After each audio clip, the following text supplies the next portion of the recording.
ಇಲ್ಲ, ಎಲ್ಲ ಚೀಲಗಳಿಗೆ ಸೇರಿಬಿಟ್ಟಿದೆ. ಅದರೊಳಗೆ ಆ ಕೇರಳದ ಒಬ್ಬ ಆ ಕೇರಳ ತಾನು ಸ್ವಂತ ಲೋಕಸಭೆಗೆ ಆರಿಸ್ಬರಲ್ಲ ಅಂತ ವ್ಯಕ್ತಿ ಮಾತು ಕೇಳ್ಕೊಂಡು ಈ ದೇಶದಲ್ಲಿ ವಿರೋಧ ಪಕ್ಷ ಒಬ್ಬ ಹೆಂಗಿರಬೇಕು, ಅವ್ರಿಗೇನಾದರೂ ದೇಶದ ಬಗ್ಗೆ ಚರ್ಚೆ ಮಾಡೋದಿಲ್ಲ.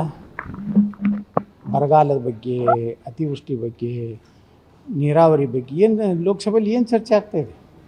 ಬರೀ ಚಿಲ್ಲರೆ ಮಾನ್ಯ ಪ್ರಧಾನಮಂತ್ರಿಗಳ ಏನು ಕುಂಡ್ರುವಂಥ ಸ್ಥಾನದಲ್ಲಿ ಬಂದು ಅವ್ರ ಮೇಲೆ ಅಪಮಾನ ಮಾಡುವಂಥದ್ದು ವ್ಯವಸ್ಥಿತವಾಗಿ.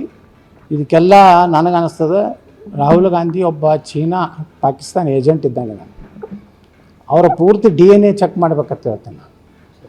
ಕರಾವಳಿಯಲ್ಲಿ ಮತ್ತೆ ಲವ್ ಜಿಹಾದ್ ಸದ್ದು ಮಾಡ್ತಾ ಇದೆ. ಮಂಗಳೂರಲ್ಲಿ ನಮಗೆ ಗೊತ್ತಿರ್ಬೋದು, ಕೇರಳ ಕಡೆ ಯಾವ ಕಡೆ ಏನು ಹೇಳಿದೆ ನೋಡಿ. ಇದು ಲವ್ ಜಿಹಾದು ಇಡೀ ದೇಶಾದ್ಯಂತ, ಅದರಲ್ಲಿ ಕರಾವಳಿ ಭಾಗದಲ್ಲಿ ಭಾಳ ಒಂದು ಘಟನೆಗಳು ಆಗ್ತಾಯಿವೆ. ಇದಕ್ಕೆ ನಾವು ಮೊದಲು ಹಿಂದೂಗಳು ನಾವು ಜಾಗೃತ ಆಗಬೇಕು. ನಮ್ಮ ಕುಟುಂಬವನ್ನು, ನಮ್ಮ ಕುಟುಂಬದ ಮಕ್ಕಳನ್ನು ಸರಿಯಾಗಿ ಅವರ ಎಲ್ಲ ಎಲ್ಲೆಲ್ಲಿ ಅವರ ಇದ್ರ ಮೇಲೆ ವಾಚ್ ಇಡಬೇಕು. ಇಲ್ಲಾಂದರೆ ಇಲ್ಲಿ ಅದೊಂದು ದೊಡ್ಡ ಜಾಗತಿಕವಾಗಿಯೇ ಅವರು ಇದೊಂದು ಏನು ಲವ್ ಜಿಹಾದ್ ಅನ್ನೋಂಥ ಮೂಲಕ ನಮ್ಮ ಹಿಂದೂ ಹೆಣ್ಮಕ್ಕಳನ್ನ ನಿನ್ನೆ ನೋಡ್ರಿ, ಒಂದು ಯಾವುದೋ ಬೆಂಗಳೂರಿನಲ್ಲಿ ಬ್ರಾಹ್ಮಣ ಹೆಣ್ಮಗಳು ಒಂದು ಮಗುವನ್ನು ಮಾಡಿ ಈಗ ಅವ್ನು ಬಿಟ್ಟು ಮತ್ತೊಂದು ಲಗ್ನ ಆಗಿದ್ದಾನೆ ಅಂತ. ಇಂಥ ಘಟನೆಗಳನ್ನು ನಮ್ಮ ಮಕ್ಕಳಿಗೂ ಸಹ ಒಂದು ಗಂಭೀರವಾಗಿ ತೊಗೋಬೇಕು. ಇಲ್ಲಾಂದರೆ ಫ್ರೀಯಾಗಿ ಬಿಡೋದ್ರಿಂದಲೂ ಒಮ್ಮೊಮ್ಮೆ ಅವ್ರು ಏನು ಮಾಡ್ತಾರೆ, ಅವ್ರು ಎಲ್ಲೆಲ್ಲಿ ಅಡ್ಡಾಡ್ತಾರೆ, ಎಲ್ಲನೂ ಸ್ವಲ್ಪ ಜಾಗೃತಿ ನಾವು ಮಾಡಬೇಕು.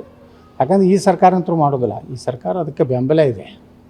ಅದು ಕಾನೂನಾತ್ಮಕವಾಗಿ ಯಾವುದೇ ರೀತಿ ಅವರಿಬ್ಬರು 18 ವರ್ಷ ಪ್ರಾಯ ಇದ್ದರೆ ಏನೂ ನಾವು ಅದನ್ನು ಇದು ಮಾಡಲಿಕ್ಕೆ ಬರೋಲ್ಲ. ಆದರೆ ಅದನ್ನು ಕಾನೂನು ತಿದ್ದುಪಡಿ ಆಗಬೇಕು. ತಂದೆ ತಾಯಿ ಒಪ್ಪಿಗೆ ಇಲ್ಲಾರ್ದೇ ಯಾವುದೇ, ಈಗ ಆಸಾಮದಲ್ಲಿ ಜಾರಿ ಮಾಡ್ತಾಯಿದ್ದಾರೆ, ಅದೇ ರೀತಿ ಕರ್ನಾಟಕದಲ್ಲಿ ಜಾರಿ ಮಾಡುವಂಥ ಸರ್ಕಾರ ಬರಬೇಕು. ಸಿದ್ದರಾಮಯ್ಯ ಕಾಂಗ್ರೆಸ್ ಕಡೆಯಿಂದ ಇವೆಲ್ಲ ಆಗದಂತೆ. ಇವರು ಲವ್ ಜಿಹಾದ್ಗೆ ಬೆಂಬಲ ಕೊಡುವಂಥ ಸರ್ಕಾರ ಇದೆ. ಇಲ್ಲ, ಎಲ್ಲ ಚೀಲಗಳಿಗೆ ಸೇರಿಬಿಟ್ಟಿದೆ. ಅದರೊಳಗೆ ಆ ಕೇರಳದ ಒಬ್ಬ ಆ ಕೇರಳ ತಾನು ಸ್ವಂತ ಲೋಕಸಭೆಗೆ ಆರಿಸ್ಬರಲ್ಲ ಅಂತ ವ್ಯಕ್ತಿ ಮಾತು ಕೇಳ್ಕೊಂಡು ಈ ದೇಶದಲ್ಲಿ ವಿರೋಧ ಪಕ್ಷ ಒಬ್ಬ ಹೆಂಗಿರಬೇಕು, ಅವ್ರಿಗೇನಾದರೂ ದೇಶದ ಬಗ್ಗೆ ಚರ್ಚೆ ಮಾಡೋದಿಲ್ಲ. ಬರಗಾಲದ ಬಗ್ಗೆ, ಅತಿವೃಷ್ಟಿ ಬಗ್ಗೆ, ನೀರಾವರಿ ಬಗ್ಗೆ ಏನು ಲೋಕಸಭೆಯಲ್ಲಿ ಏನು ಚರ್ಚೆ ಆಗ್ತಾಯಿದೆ? ಬರೀ ಚಿಲ್ಲರೆ ಮಾನ್ಯ ಪ್ರಧಾನಮಂತ್ರಿಗಳ ಏನು ಕುಂಡ್ರುವಂಥ ಸ್ಥಾನದಲ್ಲಿ ಬಂದು ಅವ್ರ ಮೇಲೆ ಅಪಮಾನ ಮಾಡುವಂಥದ್ದು ವ್ಯವಸ್ಥಿತವಾಗಿ.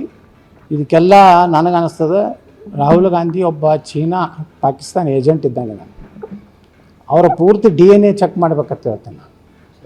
ಕರಾವಳಿಯಲ್ಲಿ ಮತ್ತೆ ಲವ್ ಜಿಹಾದ್ ಸದ್ದು ಮಾಡ್ತಾ ಇದೆ. ಮಂಗಳೂರಲ್ಲಿ ನಮಗೆ ಗೊತ್ತಿರ್ಬೋದು, ಕೇರಳ ಕಡೆ ಯಾವ ಕಡೆ ಏನು ಹೇಳಿದೆ ನೋಡಿ. ಇದು ಲವ್ ಜಿಹಾದು ಇಡೀ ದೇಶಾದ್ಯಂತ, ಅದರಲ್ಲಿ ಕರಾವಳಿ ಭಾಗದಲ್ಲಿ ಭಾಳ ಒಂದು ಘಟನೆಗಳು ಆಗ್ತಾಯಿವೆ. ಇದಕ್ಕೆ ನಾವು ಮೊದಲು ಹಿಂದೂಗಳು ನಾವು ಜಾಗೃತ ಆಗಬೇಕು. ನಮ್ಮ ಕುಟುಂಬವನ್ನು, ನಮ್ಮ ಕುಟುಂಬದ ಮಕ್ಕಳನ್ನು ಸರಿಯಾಗಿ ಅವರ ಎಲ್ಲ ಎಲ್ಲೆಲ್ಲಿ ಅವರ ಇದ್ರ ಮೇಲೆ ವಾಚ್ ಇಡಬೇಕು. ಇಲ್ಲಾಂದರೆ ಇಲ್ಲಿ ಅದೊಂದು ದೊಡ್ಡ ಜಾಗತಿಕವಾಗಿಯೇ ಅವರು ಇದೊಂದು ಏನು ಲವ್ ಜಿಹಾದ್ ಅನ್ನೋಂಥ ಮೂಲಕ ನಮ್ಮ ಹಿಂದೂ ಹೆಣ್ಮಕ್ಕಳನ್ನ ನಿನ್ನೆ ನೋಡ್ರಿ, ಒಂದು ಯಾವುದೋ ಬೆಂಗಳೂರಿನಲ್ಲಿ ಬ್ರಾಹ್ಮಣ ಹೆಣ್ಮಗಳು ಒಂದು ಮಗುವನ್ನು ಮಾಡಿ ಈಗ ಅವ್ನು ಬಿಟ್ಟು ಮತ್ತೊಂದು ಲಗ್ನ ಆಗಿದ್ದಾನೆ ಅಂತ. ಇಂಥ ಘಟನೆಗಳನ್ನು ನಮ್ಮ ಮಕ್ಕಳಿಗೂ ಸಹ ಒಂದು ಗಂಭೀರವಾಗಿ ತೊಗೋಬೇಕು. ಇಲ್ಲಾಂದರೆ ಫ್ರೀಯಾಗಿ ಬಿಡೋದ್ರಿಂದಲೂ ಒಮ್ಮೊಮ್ಮೆ ಅವ್ರು ಏನು ಮಾಡ್ತಾರೆ, ಅವ್ರು ಎಲ್ಲೆಲ್ಲಿ ಅಡ್ಡಾಡ್ತಾರೆ, ಎಲ್ಲನೂ ಸ್ವಲ್ಪ ಜಾಗೃತಿ ನಾವು ಮಾಡಬೇಕು. ಯಾಕಂದರೆ ಈ ಸರ್ಕಾರ ಅಂತೂ ಮಾಡೋದಿಲ್ಲ. ಈ ಸರ್ಕಾರ ಅದಕ್ಕೆ ಬೆಂಬಲ ಇದೆ. ಅದು ಕಾನೂನಾತ್ಮಕವಾಗಿ ಯಾವುದೇ ರೀತಿ ಅವರಿಬ್ಬರು 18 ವರ್ಷ ಪ್ರಾಯ ಇದ್ದರೆ ಏನೂ ನಾವು ಅದನ್ನು ಇದು ಮಾಡಲಿಕ್ಕೆ ಬರೋಲ್ಲ. ಆದರೆ ಅದನ್ನು ಕಾನೂನು ತಿದ್ದುಪಡಿ ಆಗಬೇಕು.